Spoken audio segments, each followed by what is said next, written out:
বন্ধুরা, morning morning, very good morning.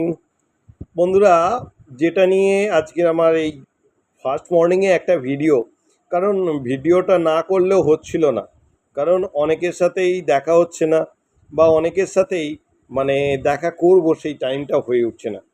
তার কিছুক্ষণের মধ্যেই বেরোবো স্নান সেরেই। তার মাঝখান থেকেই একটি কোশ্চেন বারবার ধরে আসে, ডেইলি কালেকশন।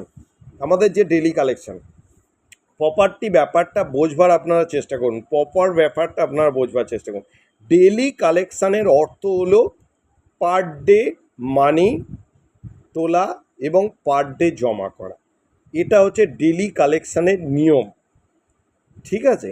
কিন্তু অনেক সময় অনেক ক্ষেত্রে দেখা যায় যে একজন ডেলি কালেক্টর সে প্রতিদিন কালেকশন করতে পারে না। তার কারণ হচ্ছে দেখা যায় 1000-2000 তার দোকান হয়ে গেছে, তার পক্ষে সম্ভব হয় না যে প্রতিটা দোকান থেকে পার ডে তোলার মতন হয় না। সেই ক্ষেত্রে দোকানদারের সঙ্গে তিনি যদি নেগোসিয়েশন যদি করেন যে সপ্তাহে আমি একটা দিন আসবো, তাহলে 7 দিনের একসঙ্গে তুলে নেবো, বা 3 দিন পরে আমি একদিন আসবো, 3 দিনের যতটা হয় আমি নিয়ে নেবো, বা আমি পার ডে আসবো, তার সঙ্গে দোকানদার যেরকমভাবে নেগোসিয়েশন করবে তাকে সেভাবেই চলতে হবে। মেনলি ব্যাপারটা হচ্ছে টাকা তোলা, টাকা জমা, এইটা কিন্তু মাথায় রাখবেন। টাকা যখনই আপনি তুললেন তার 72 ঘন্টার মধ্যে কিন্তু অফিসে কিন্তু জমা করতে হবে, এটা কিন্তু মাথায় রাখবেন। ফার্স্ট টাইম এটা বলার আগে আমি একটা কথা বলে রাখি, ডেলি কালেকশানে অনেকেই এটা বুঝতে একটু মানে বুঝেও বুঝছে না, কি মানে বুঝতে পারছে না, আমি সেটাই বুঝে উঠতে পারছি না। 10,000 টাকা যেটা কোঅপারেটিভে আপনারা জমা করেছেন সেটা হচ্ছে সিকিউরিটি মানি আপনারা জমা করেছেন। আর সিকিউরিটি মানি জমা করার পর আপনার কাছে একটা আইডি পাসওয়ার্ড এসেছে, তা অটোমেটিক্যালি একটা সফটওয়্যার আপনাদের দেওয়া হয়েছে, সেই সফটওয়্যারে আইডি পাসওয়ার্ড দিয়ে আপনারা ওপেন করেছেন। ওপেন করে আপনারা দেখতে পাচ্ছেন ওখানে 5000 আপনাকে শো করছে। 5000টা কিন্তু আপনার নয়, কথাটা বোঝবার চেষ্টা করবেন। 5000টা কিন্তু আপনার নয়। কি বললাম? 5000 আপনার নয়। 5000 কার? না, কোঅপারেটিভের নিজস্ব টাকা আপনার ওয়ালেটে শো করিয়েছে। তার কারণ কেন? না, আপনাদের ভ্যালুয়েশান বাড়ানোর জন্য। যদি বলেন কি ভ্যালুয়েশান? না, আপনি আগেকার দিনে কি হতো, ডেলি কালেকশন গেল, কারোর 50 টাকা কালেকশান আছে, 50 টাকা মারলে একটা পেজ বেরিয়ে এলো, তাকে দিয়ে চলে গেল, প্রিন্ট বেরিয়ে এলো, দিয়ে চলে গেল। কিন্তু মেন ব্যাপার, এখন এআই এর যুগ, এখন যুগটা হচ্ছে এআই এর যুগ। তাই এআই এর যুগে এইসব জিনিসগুলো আর চলে না।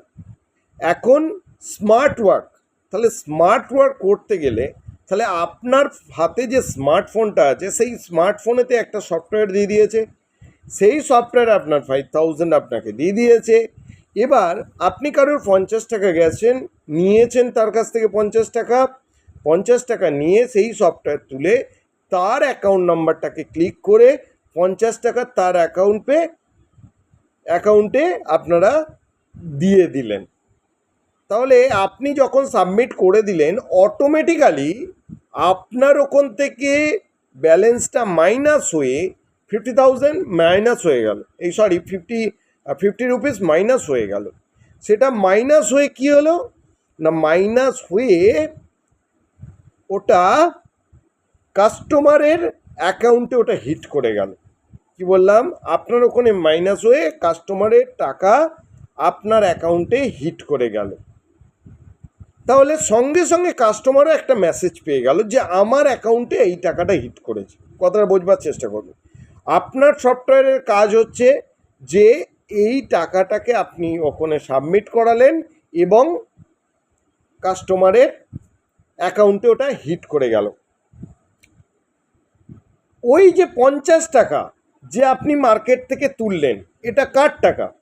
এটা অ্যাকচুয়ালি কোঅপারেটিভ আপনাকে যে টাকাটা ওখানে শো করিয়েছিল, ধার হিসাবে শো করিয়েছিল, সেই টাকা থেকে আপনি 50 টাকা আপনি কাস্টমারকে দিয়েছেন।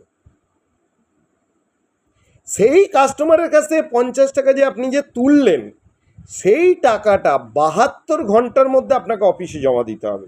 নিয়ম পার ডে জমা করার, কিন্তু যখন ওই অ্যাকাউন্ট থেকে যখনই ব্যালেন্স বেরিয়ে যাবে 72 ঘন্টার মধ্যে কিন্তু জমা দেওয়ার, এটা কিন্তু নিয়ম।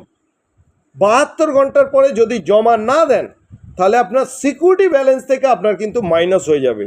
আবার সিকিউরিটি ব্যালেন্সে আপনি যদি টাকা না যদি ঢোকান, আবার ওই 50 টাকা যতক্ষণ ওই সিকিউরিটি মানিতে ঢোকান ততক্ষণ কিন্তু আর আমি ডেলি কালেকশন আর করতে পারবেন না। কথাটা বুঝতে পারলেন কি বললাম? 50 টাকা 72 ঘন্টার মধ্যে যদি আপনার অফিসে যদি জমা না দেন তাহলে সিকিউরিটি মানি আপনার কাছে একটা মেসেজ দেবে, একটা মেল আসবে, আপনার ওই সিকিউরিটি মানি থেকে 50 টাকা মাইনাস করে দেবে। এই 50 টাকা যতক্ষণ না আপনার সিকিউরিটি মানিতে আপনি ভরবেন ততক্ষণ কিন্তু ডেলি কালেকশন আর করতে পারবেন না, কিন্তু আপনাকে 72 ঘন্টার মধ্যেই আপনাকে জমা দিতে হবে। অ্যাকচুয়ালি এটা ডেলিকার জিনিস, ডেলিকারই জমা দেবার কথা। বোঝাতে পারলাম? এই জিনিসটা কিন্তু মাথায় নিয়ে চলবেন। অনেকে ভাবছেন যে ওইটা টাকাটা তুললাম, আমার তো সিকিউরিটি মানি দেওয়া আছে। না বস, সিকিউরিটি মানি দেওয়া আছে না, তাহলে কি হবে? যে সিকিউরিটি মানি যেটা দেওয়া আছে সেই সিকিউরিটি মানিও আপনাকে যখন আপনি স্যালেন্ডার করবেন তখন আপনার ওটা পার্সেন্টেজ সমেত আপনি কিন্তু ব্যাক পাবেন। ওটা ভাববেন না যে আপনার কাছে সিকিউরিটি মানি নিয়েছে ওর থেকেই আপনাকে দিচ্ছে, ওর থেকেই যদি দেয় তাহলে আপনাকে পার্সেন্টেজ সহ কেন ব্যাক করবে? তাহলে আপনাকে পার্সেন্টেজ সহ কেন ব্যাক করবে? কি প্রয়োজন আছে? কিছু তো প্রয়োজন নেই। সিকিউরিটি মানি রাখার অর্থই হচ্ছে সিকিওর করা। আপনি যে পাবলিকের কাছ থেকে যে টাকাটা যে তুলছেন সেটাকে সিকিওর করা। আপনার ওখানে যতটা ব্যালেন্স থাকবে আপনি ততটাই ওখানে কালেকশান করতে পারবেন, তার বাইরে গিয়ে কোনো কালেকশান করতে পারবেন না। যদি কালেকশান করেন সেটা নিজের অগ্রাধিকারে করবে, নিজেরকে দেখিয়ে করবেন যাকে বলা।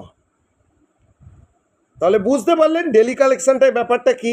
কিন্তু অনেকেই ভুল করে যাচ্ছে যে 5,000 টাকাটা আমার, 5,000 টাকাটা আপনাদের নয়।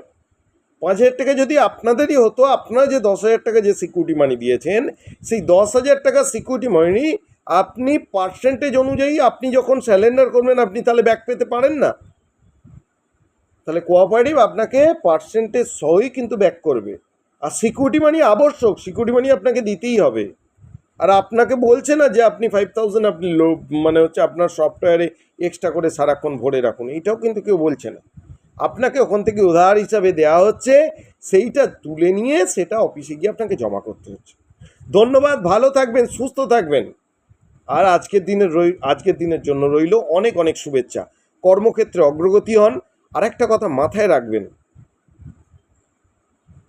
কি না, যারা আপনাকে বা আপনার সঙ্গে তাচ্ছিল্য করছে বা বেইমানি করছে তাদেরকে কোনোদিন গালি দেবেন না, তাদেরকে বন্ধু ভাববেন। কারণ কেন জানেন? কারণ এই কারণেই যে আপনার চোখ কিন্তু যেটা খোলেনি সেটাও কিন্তু সেই বন্ধুটা কিন্তু খুলে দিয়ে গেল, এটা আপনাকে শিক্ষা দিয়ে গেল। দ্বিতীয় দিনকে